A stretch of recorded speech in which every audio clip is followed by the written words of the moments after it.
Bab 4. Talak 3 suamiku. Mas, bangun, sayang. Udah siang. Kamu hebat banget. Aku makin cinta sama kamu, puji Maya. Seumur-umur, Indah tidak pernah memuji kehebatanku seperti ini. Udah jam berapa ini? Tanyaku. Hari ini sengaja bangun siang karena kami tidak berniat untuk pergi ke kantor. Maklum, pengantin baru. Jam 10, sayang. Perut aku kerutuk-kerutuk. Kayaknya lapar. Hehe, tawa Maya sambil memegangi perutnya.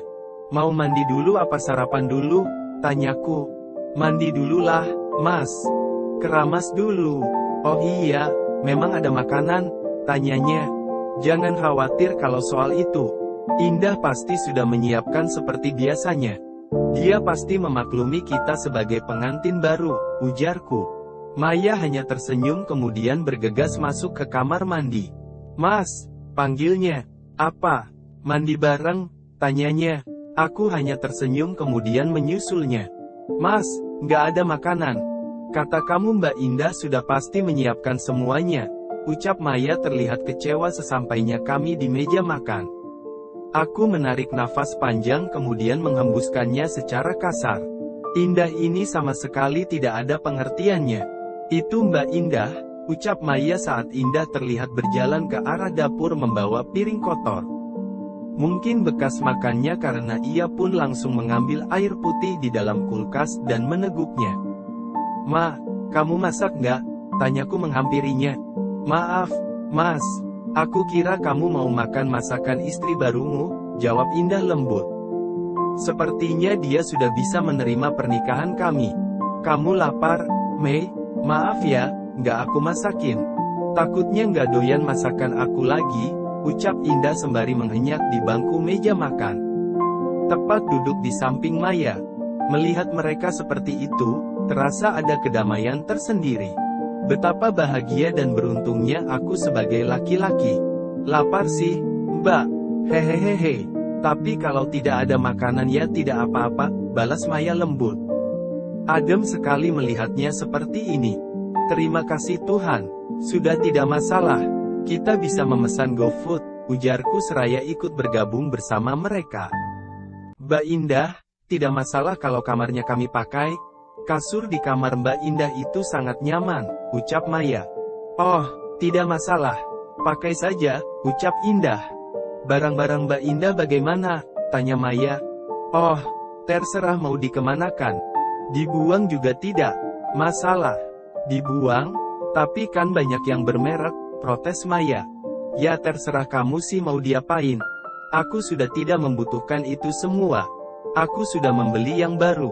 Pagi tadi semua sudah dikirim saat kalian masih tidur, jawab Indah. Aku terbelalak. Semua, timpalku. Indah hanya mengangguk. Nanti kalau ada yang aku suka, biar aku pakai ya, Mbak, ucap Maya. Silahkan, jawab Indah singkat. Aneh, sikap Indah kali ini terlihat lebih manis dan seperti tidak ada masalah. Cepat sekali dia berubah. Apa mungkin dirinya sudah sadar akan pentingnya seorang anak? Hari ini kami berbincang hangat hingga makanan yang kami pesan melalui GoFood tiba. Indah pun menemani kami makan hingga makanan habis tak tersisa.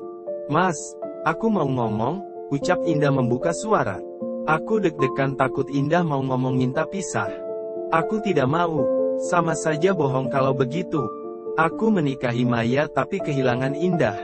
Aku tidak mau seperti itu. Aku ingin keduanya. Mau ngomong apa, Ma? Tanyaku masih dengan panggilan yang sama. Aku ingin bekerja, ujarnya. Kenapa? Bukankah uang yang aku kasih itu cukup untuk kamu tanpa kamu harus bekerja? Tanyaku. Aku hanya ingin mencari kesibukan saja, Mas. Jika aku terus menghabiskan waktu di rumah, aku bisa stres. Aku tidak bisa, Mas. Tolong mengerti aku, lirihnya. Oke, kamu bisa kerja di perusahaan, Papa. Terserah mau di bagian apa, ujarku. Enggak, Mas. Aku mau kerja di tempat temanku, tolaknya. Aku tidak langsung menyetujui permintaannya. Sebenarnya aku lebih suka Indah di rumah saja. Nanti akan aku pikirkan, singkatku. Tidak ada jawaban dari Indah. Wanita itu langsung berpamitan untuk segera pergi ke kamarnya. Terlihat dari raut wajahnya nampak sangat kecewa. "Mas, mulai besok kamu harus bagi tugas untuk kami. Aku kan harus bekerja, membantumu di kantor. Jadi menjadi inem biar tugas Mbak Indah ya." "Mbak Indah sudah biasakan dengan pekerjaan rumah. Kalau aku nggak terbiasa, Mas," ucap Maya. Sejenak aku mencerna ucapan Maya. Betul juga. Baiknya aku tidak mengizinkan Indah untuk bekerja di luar rumah ataupun menjadi wanita karir. Aku takut banyak pasang mata yang menatap kecantikannya. Meskipun dia tidak bisa memberiku seorang anak, tapi dia memiliki bentuk fisik yang nyaris sempurna. Dia sangat ayu dan memiliki senyum yang manis. "Kamu panggil Indah sekarang. Mas tunggu kalian di ruang keluarga," titahku. Dengan cepat Maya menuruti perintahku. "Indah, Maya, Mas mengumpulkan kalian karena ingin membagi tugas juga jadwal bersama kalian." "Indah, karena Maya membantuku bekerja di kantor, maka tugasmu adalah merapikan rumah, masak dan sebagainya. Lagi pula kamu sudah terbiasa dengan pekerjaan itu selama ini. Sementara Maya, dia sudah terbiasa dengan tumpukan berkas," ujarku. Maya tersenyum sementara Indah membulatkan mata. Sebelum ada protes, aku pun melanjutkan ucapanku. "Dan untuk masalah tidur, jika malam ini Mas tidur dengan Maya, maka besok malam aku tidur dengan Indah. Seterusnya akan seperti itu. Bagaimana?" tanyaku menunggu persetujuan dari kedua istriku. "Aku setuju, Mas," jawab Maya sigap. Sementara Indah hanya diam saja. Aku pun hanya mampu menggelengkan kepala melihat sikap Indah yang kembali seperti patung itu. "Aku tidak setuju, Mas. Aku bisa bekerja juga seperti Maya. Maaf aku bukan babu. Mas bisa cari pembantu bukan? Mas kan memiliki uang cukup banyak. Apa Mas tidak bisa menggaji pembantu? Rumah ini cukup besar. Sungguh menguras tenaga jika aku yang harus membersihkannya. Untuk apa Mas menggaji pembantu kalau kamu bisa melakukannya?" sanggahku. "Pokoknya Indah tidak boleh bekerja. Bagaimanapun caranya, Maya juga bisa melakukannya," ketusnya membuat bola mata Maya mendelik sempurna. "Kalau seperti itu, kalian tidak boleh ada yang bekerja. Jika itu memang keputusanmu, aku memilih mundur sebagai istrimu. Kalau boleh jujur, Mas, rasaku sudah mati sejak kamu mengakui hubunganmu dengan perempuan ini," tunjuknya pada Maya. "Aku tidak bisa lagi berpura-pura. Awalnya aku ingin bermain-main sejenak dengan kalian. Tapi sepertinya aku tidak akan tahan, Mas. Maaf aku bukan wanita yang kuat atau mampu berbagi suami. Aku hanya wanita biasa yang memiliki iman tidak cukup kuat, Mas." Ucapan kalian saat itu juga masih menyisakan luka sangat mendalam di hati ini, tekannya. "Aku tidak mau membohongi perasaanku lagi, Mas. Kamu sudah cukup menyakitiku. Aku telah memintamu untuk membatalkan pernikahan kamu dengan Maya, tapi kamu tetap bersikeras. Kamu memikirkan jika batal menikahi Maya, maka Maya akan terluka. Tapi kamu tidak memikirkan perasaanku. Apakah aku akan terluka atau tidak?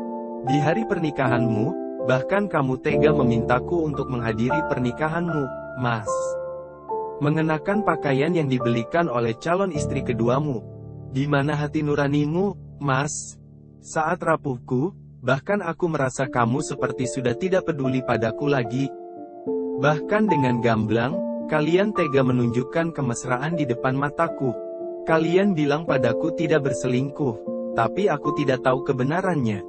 Kalian terlihat sangat dekat, dan beberapa bulan belakangan ini, kamu juga cuek denganku, Mas. Kamu sadar akan hal itu? Aku sempat curiga, apakah kamu memiliki will? Tapi aku coba berpikiran positif. Tidak mungkin suamiku seperti itu. Faktanya, kamu tiba-tiba membawa Maya dan mengaku ingin menikahinya karena saling mencintai. Sakit hati aku, Mas.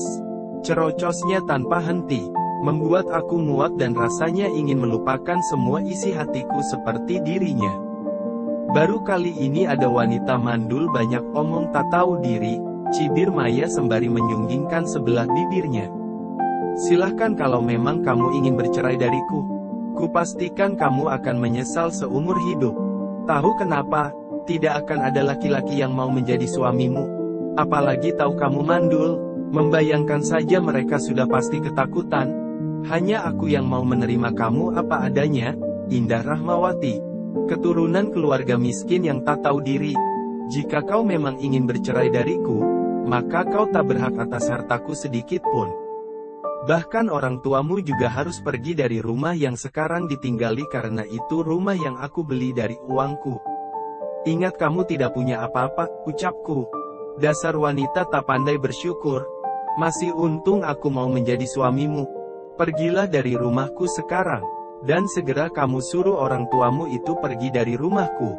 Hari ini juga aku menceraikanmu. Saya Danang Suseno, menjatuhkan talak 3 padamu Indah Rahmawati. Saya ceraikan kamu. Gelegar, terdengar suara petir bersahutan. Sepertinya hari akan segera turun hujan. Sekarang kamu pergi dan jangan berani membawa apapun dari rumah ini. Lepas juga semua perhiasan yang kamu kenakan. Dengan cepat, Indah pun mulai melepas satu persatu perhiasan yang melingkar manis di tubuhnya. Ponsel, ATM, dan sebagainya kamu tinggal. Kamu tidak berhak sedikit pun atas hartaku. Tegasku lagi. Tidak perlu diingatkan berkali-kali, Danang. Saya tidak silau akan semua kekayaan milikmu. Cukup untukku, orang sepertimu menjadi pembelajaran untukku, dan menjadi cambuk untuk kesuksesanku. Tidak usah banyak bicara, pergi sekarang. Ingat, jangan pernah mengemis akan cintaku. Karena aku tidak sudi kembali lagi denganmu. Jangan pernah menyesali keputusanmu, cuy. Aku buang ludah di depan wajahnya. Kemudian segera menyeret dan mendorongnya keluar. Betul saja ternyata di luar hujan lebat. Au, pekiknya saat dia terpental dan jidatnya mengenai tiang teras. Terlihat jidatnya langsung memar membiru. Cepat pergi dan jangan pernah meminta untuk kembali, usirku kemudian kembali mengajak Maya masuk dan langsung menutup pintu.